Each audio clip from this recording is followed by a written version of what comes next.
Hello and welcome to Progressive Heli Learning. Your hosts, Shane and... Hey, Greg, Hey, what's up, Greg? how you doing? I'm doing well, man. So, we released a video a few days ago, and I guess we just kind of wanted to talk a little bit before we get into the lesson about why we started this channel and why we started shooting these videos. So, um, little background. In my previous video, I mentioned I've been flying for about 10 years. The first year was pretty much, well, let's just say a non-starter. It was all blade helicopters. None of it worked. Micro heli came on the scene, and every aluminum thing I wanted to throw on the helicopters, and of course they didn't fly after that. So, nonetheless, I was just playing with bling and not really focusing on flying. When I got a little bit more serious, I got a Blade CP Pro. The thing didn't really hover worth a crap. The tail would just go all over the place and I would crash. And I found a T-Rex 450 and I actually was able to hover and start learning how to fly. So that's about when it really started for me, like probably 2 years in. 4 years in, I wasn't really making progress, so I quit for about, I don't know, a year and a half to two. Didn't really quit, but took a break, a long break. And then picked it up again and really started like from the beginning, hovering. Matter of fact, I used to thumb, and I actually switched to pinch mode, well, hybrid pinch, and had to start all over, which I did. And so I kind of wasted like the first 4 or 5 years, you know. So the past 5 years, I've really spent a lot of time focusing on fundamentals and just trying to be a better pilot overall. So that's why I'm doing what I'm doing. Greg, what about you? Well, before that, I flew airplanes. And then last summer of 2017, I got my first helicopter and started off, got lucky and found Shane and the rest of Team Gowie, JC Zankel, Mike Donovan, and crew, and got lucky and found a group of people that were willing to help and teach you how to fly. So I started off with people talking about the proper fundamentals, teaching you what the steps were and how to get from point A to point B, and then watching what I was doing to make sure that I wasn't practicing bad habits. The whole theory, it takes 1,000 repetitions to create a good habit, but it doesn't take long to tear one down. So trying to create good habits that I can build upon. And that's what got us started here, is how do you take someone who, like myself, started off and doesn't have that type of a resource to help them understand what the steps were and go through it. So we came up with this series of just how-tos, starting from scratch and building forward. Awesome. Yeah, I think that pretty much kind of wraps it up as to, you know, our history and the flying and, kind of our methodology about progressing and getting better. And I guess something that I kind of noticed myself, because I attend a lot of fun flies, and Greg, you've gone to a few of them now, so I think you'll have the same perspective too in a couple of years where you kind of notice, you see the same guys, and we have fun and we hang out and camaraderie and all that good stuff, but they're not really progressing. They're not getting much better. They're not, they're kind of doing the same thing, and it's like, everybody has life and work and stuff like that, but as time goes by, you really should be getting better, right? I mean, we all have some potential. I mean, it may be far more limited for some than others, but I think there's potential for all of us to progress. So, I Well, think that's what I've heard is people talk about. No one taught me that, or I've never been shown that. right. And that's what I've run into is people that will come up and you'll ask them how to do a maneuver, and they go, "Well, I don't know. I just kind of started doing this." So they really need that type of opportunity to hear the details on how to create a maneuver or the basics behind it. So our thought was to just gather that information up, try and compile it in one location so that everyone can share and add to our skill set. Yeah. Yeah. So, I think what we'll try to do is, we'll try to, just kind of break things down as best we can for you guys, and things that you want to see that you may want to learn how to do, just can't figure it out, not comfortable, can't do it, or don't think you can do it. That's why the simulator is great. You just press the reset button and you go again. I know a lot of guys, they don't like it because they don't think it's realistic, or it just doesn't, it's not, I don't know, engaging enough. But at the end of the day, if you have a mission and you think about that mission every day, about, hey, why am I on the sim? What am I doing here on the sim? I think maybe it'll, I think some guys, those guys who aren't really interested in the sim, I think could probably kind of convert to using it a little bit more for practice. So Well, I find if I have a purpose on it, then it's easier to do. If I jump on without a purpose or a goal, then I find myself just farting around. right, So maybe having a goal, having a plan will make that sim feel more useful and valid. yep, indeed. So and That's what and we're guys, trying to do. there's no shame here. I mean, we're all, this is a hobby. We're all just trying to have fun. We're always trying to learn. So you know, if all you can do is just get out there and hover, and you don't think you're a good enough pilot to fly it with the guys at your local field, just get out there and just try. You never know. I mean, you got to try. So Yep. cool. All Well, right. I think we're kind of ready to get into it here. I'm just warming up, and boy, it's really hard to fly and talk at the same time. I don't know how some guys do it. I can't do it. But what we're gonna do today is we're gonna just kind of break down forward flight, right? Right? Yep. Yeah. So, Yep. for a lot of guys, we kind of see, we kind of see this. They get up in the hover, and they fly out, and then okay, and then you might do a flip or something, and then you kind of fly back in, right? And that's kind of like, it's kind of where I see a lot of guys that aren't really moving forward. Um, so I guess what we want to do is we want to kind of show you some things that you can do to kind of help break through that roadblock.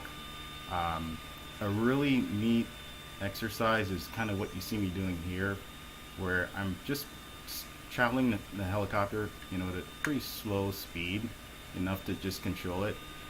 And all you're doing is you're just kind of defining kind of a circuit, a square, so to speak, because I think a lot of people have trouble defining how to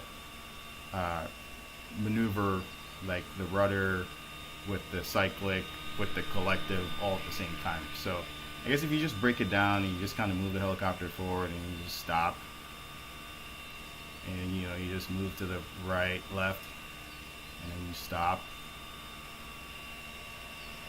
and then you turn, and then bring the helicopter back, and you stop, and you turn, and then you continue on. I think doing that will kind of help you get comfortable with the helicopter in movement at those in given orientations. So obviously we know nose in is probably like one of the next steps right after you actually learn how to hover tail in. So on a circuit, if you're actually flying a circuit, counterclockwise or clockwise, it doesn't matter. The helicopter is going to come back at you at some point, and being comfortable in knowing what to do is important, because if you move the cyclic the wrong way, you're potentially going to drive the helicopter right to the ground. So if you notice, like in just this small circuit, I'm really not doing anything. The helicopter, it's got its own momentum going, and all I'm really doing is just trying to control the speed. I'm actually holding it back. I'm pulling back on the elevator just a little bit as it comes around, so it doesn't speed up too much. And I'm just kind of holding the same angle for the aileron, and I'm holding this about the same rate of tail. And obviously, you need more tail the tighter you make it, right? So, just being able to understand that, to fly in a helicopter in a circle requires rudder movement. As long as you understand that, then the rest is pretty basic. So Coming through your turns, if you start finding you're gaining altitude, so you're climbing, you're gaining altitude, you got a couple choices, right? You Yep. can dip the nose, pick up speed, Yep. which will start taking some of that vertical lift and driving you forward, and you'll start dropping altitude.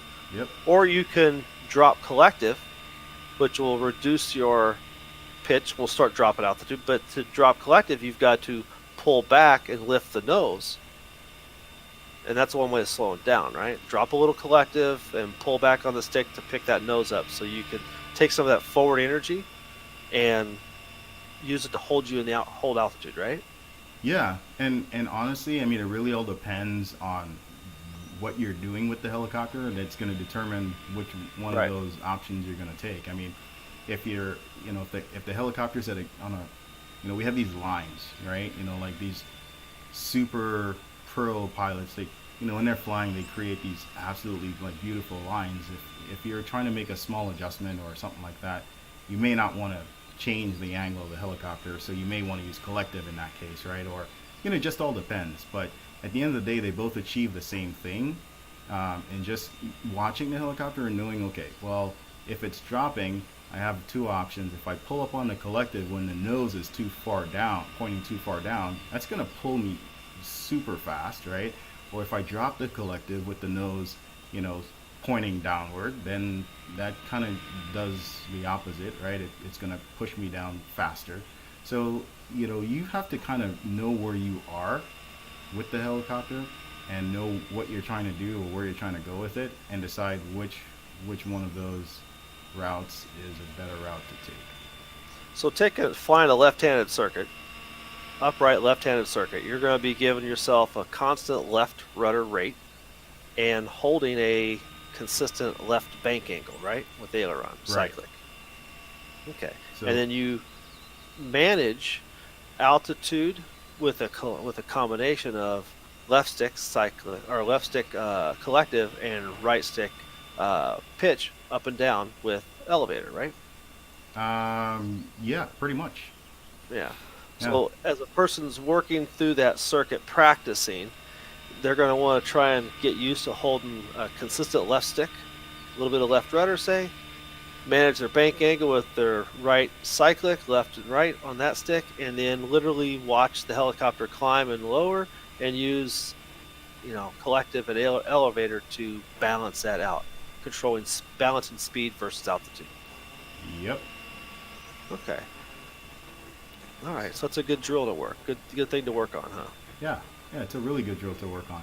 And trying to do anything with a helicopter really, really slow is really, really hard because, when you're first starting out, we fear the speed because we think once a helicopter really gets going, it gets harder to fly. I mean, in some cases, and obviously at a certain amount of speed, yes, it does.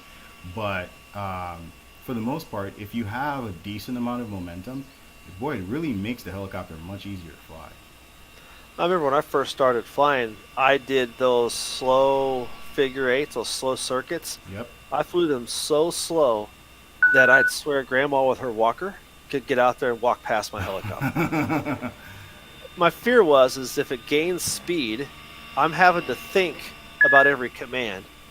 And if it's got speed and it outflies my thought process, it'll be in the ground or away from me before I can decide what to do next. So Whoops. to me, going slow allowed my mind to catch up with it, but I had to remind myself, be very gentle on the sticks, no sudden movements. And as I got more comfortable, then obviously that momentum that you could build made it easier to manage the helicopter because it would, and you use the term all the time, it would start grooving. Yeah, it grooves, man. When it's grooving, it just kind of wants to stay there and not move. Or if it's in a, geez, boy, it's really hard talking and flying.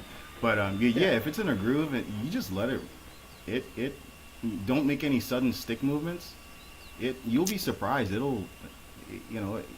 But I think that's the key. Really, yeah, it'll track like it's on rails, and you almost don't really have to do anything.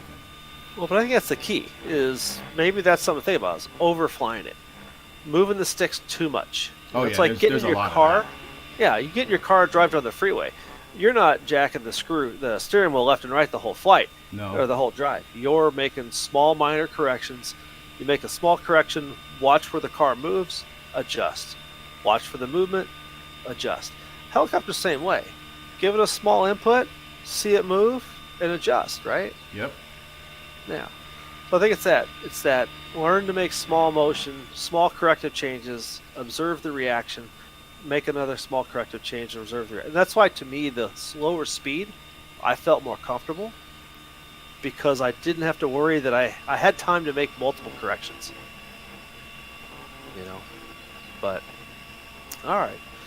So that's a good thing to work on, right? Yeah. Work And orientation. yeah, and if we come back to that real, just for a little bit. So obviously, you want to work, both directions, right? I mean, you want to work your clockwise, and your counterclockwise, because then you can, morph your circuit into, your figure eight. So your figure eight, you start out however you feel more comfortable, and it, as you're coming around, you just, you change your direction. But in order to do that, you have to be comfortable in both those directions. So just trying to do it just nice and slow in the air, and just kind of make a somewhat symmetrical eight. It's Well, really hard so to tell on the simulator. There's like hardly any depth perception there, but that's why I try to stay close to the, down here where you can almost kind of see, gauge how far you're going from, the center. But So if you're going to judge your progress, some of the things to watch for in your turns is maintaining consistent speed through your turn and maintaining consistent altitude, right? yep, So that will be kind of like your quality goal. If you can fly the left-hand circuit consistent with the right-hand circuit, holding consistent speed and consistent altitude, whoa, then that's kind of what you're targeting for, and not wrecking. and not wrecking. But, Yeah, all right, so those are some takeaways. yep. All right. Yeah. So, it's just all about practice, and as you can see, I mean, we're not perfect. You'll make mistakes, but that's the beauty of the sim. You make a mistake, you hit the button, and start all over. All right. So I think that'll do it for us today. If you guys have any other questions or ideas of videos or anything you want to see, things you need help with, just let us know. We're here for you, and we're willing to try to help you guys out. So remember to like and subscribe, and on YouTube, click that bell so you can be notified of any other videos that we post. And leave comments in the comment section. Yep, please do. All right, guys. And remember, Always keep progressing and not crush.